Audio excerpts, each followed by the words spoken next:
Hello साथियों, आप देख रहे हैं ग्रहों की पाठशाला। मैं हूं विनोद गुप्ता। मैं आज आपको कुंडली के 12 भावों के बारे में बताऊंगा। 12 भाव में प्रत्येक भाव क्या करता है, उसका क्या नेचर है, वो क्या दर्शाएगा आपके जीवन में, ये अपन 12 भावों से बराबर देख के बता सकते हैं। 12 भाव में पहला भाव जो है वो खुद का होता है, सेल्फ। जो हम हैं पूरे कुंडली में 12 भाव में एक ही भाव ऐसा है जो व्यक्ति खुद का बताता है। इस भाव के खुद के से आप अपना स्ट्रक्चर, बॉडी स्ट्रक्चर बता सकते हैं। आप अपना आप थिकनेस बता, आप मोटापन है, आपका बॉडी में दुबलापन है, वो उस भाव से जाहिर होता है। ये जो भाव है, ये आग का भाव भी है। इसमें इसमें अग्नि तत्व है, अग्नि भाव भी इसको कहते हैं। और दूसरा है, ये भाव मान सम्मान का है। इसमें व्यक्ति कितना मान सम्मान पाएगा अपने जीवन में, ये इसी भाव 1 नंबर भाव से देखा जाता है। उसके बाद नंबर 2 भाव जो है वो वाणी का होता है। वाणी, आदमी जो बोलता है वो वाणी का भाव इसी से ही प्रभावित होता है। और इसके ग्रह जो बैठता है, ये जो भाव है, उस भाव से आप ये कह सकते हैं कि उसकी वाणी कैसी है। स्वीट वाणी है, मीठी वाणी है, या उसकी वाणी में कर्कशता है, या गुस्सापन है, या नॉर्मल स्वभाव का व्यक्ति है, शांत स्वभाव का व्यक्ति है, वो इस भाव से अपन देख सकते हैं। तीसरा भाव जो होता है वो शूरवीरता का होता है, पराक्रम का भाव। आदमी कितना पराक्रमी है, ये आपको तीसरे भाव से पता लग सकता है। और तीसरे भाव से अपन व्यक्ति विदेश जाना है। विदेश का भाव जो है, ये विदेश का इंडिकेशन करता है, इंडिकेट करता है कि आप विदेश जाएंगे या नहीं जाएंगे, या विदेश जाएंगे तो कितने समय तक वहाँ रह सकते हैं, या वापस आएंगे या वहीं स्थायी रह सकते हैं। विदेश के बारे में भी है, आपको इंडिकेट करता है। उसके बाद चौथा जो भाव आता है वो माता का होता है, मदर का। तो मदर के, आपकी मदर के बारे में इस भाव से अपन बहुत सी चीज़ें पता लगा सकते हैं। आपकी माँ का स्वास्थ्य कैसा रहेगा, आपकी माँ कैसी है। आपको ये प्रॉपर्टी का भाव भी होता है, यहाँ से आप कितनी प्रॉपर्टी कमा सकते हैं, आपके पास मकान है, जायदाद है, नहीं है, ये इस भाव से पता लगता है। दूसरा क्या है कि इस भाव से आप एजुकेशन का भी पता लगा सकते हैं।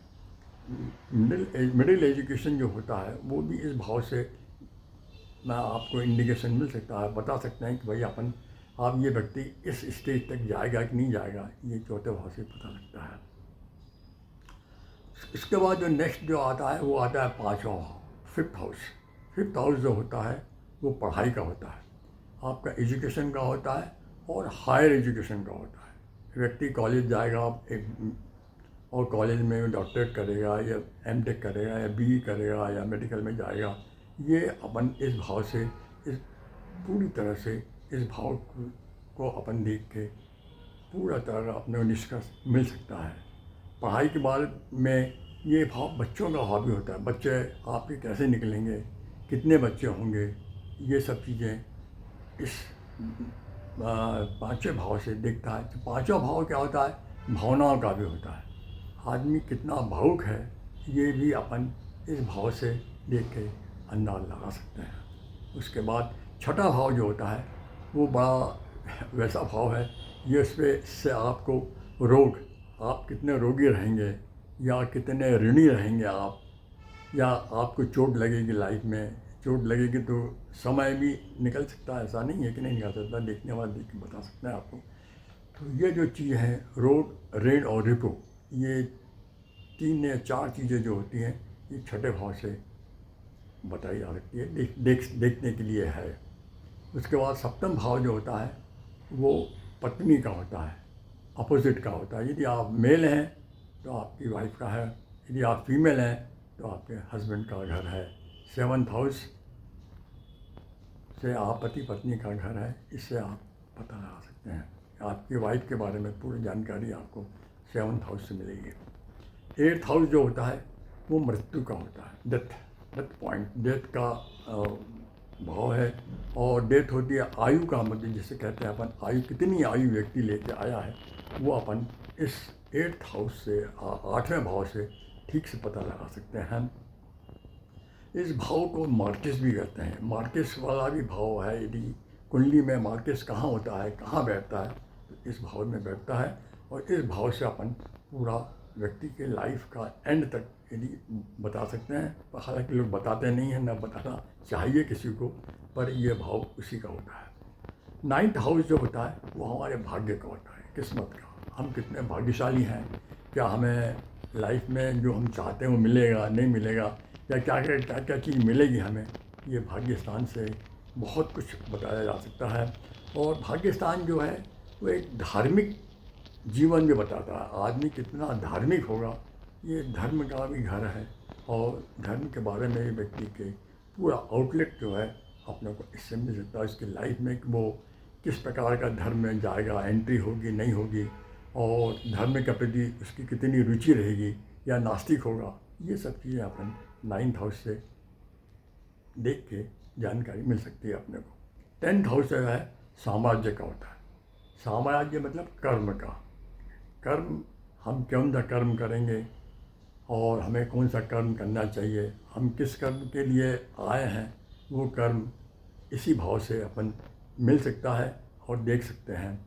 कर्म के अलावा ये भाव राजनीति में भी आदमी को ले जाता है। राजनीति में भी यदि यहाँ पे कोई अशुभ ग्रह या राजनीतिक का जो ग्रह होता है, राजनीति का जो ग्रह होता है, वो आपको राजनीति की तरफ भी ले जाएगा।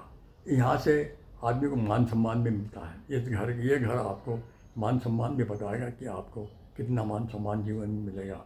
कोई पदक मिलेंगे, पदक मिलेगा, या राष्ट्रीय सम्मान मिलेगा। ये सब चीज़ें आपको भाव 10 नंबर के भाव से मिल सकता है।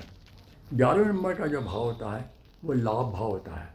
हम कितना पैसा कमाएंगे, अर्न कितना करेंगे, वो हम इस भाव से देख सकते हैं। ये भाव बड़े भाई का भी होता है। हमारा बड़ा भाई है, होगा नहीं होगा, है, तो वो चीज़ें बड़े भाई का भी है। इससे हम इस चीज़ का पता लगा सकते हैं, देख सकते हैं। और 12वां भाव जो होता है हमारे खर्च का होता है। खर्च मतलब जो हम कमाते हैं उसमें कितना खर्च होगा, नहीं होगा, ये सब चीज़ें हमें 12वें भाव से पता लग सकती है। इस प्रकार मैंने आपको कुंडली के 12 भावों के बारे में बताया है कि कौन सा भाव किस चीज़ के लिए बना है, उससे आपको क्या प्राप्त होगा, क्या नुकसान होगा, ये सब चीज़ें आपको कुंडली के 12 भावों से पता लग सकती है। यदि आपको अपनी कुंडली का विश्लेषण करवाना है, कुंडली दिखलवाना है, तो आप हमारे व्हाट्सएप नंबर जो कि 9893588258 है, इससे आप व्हाट्सएप पे भेज कर कुंडली दिखलवा सकते हैं। धन्यवाद।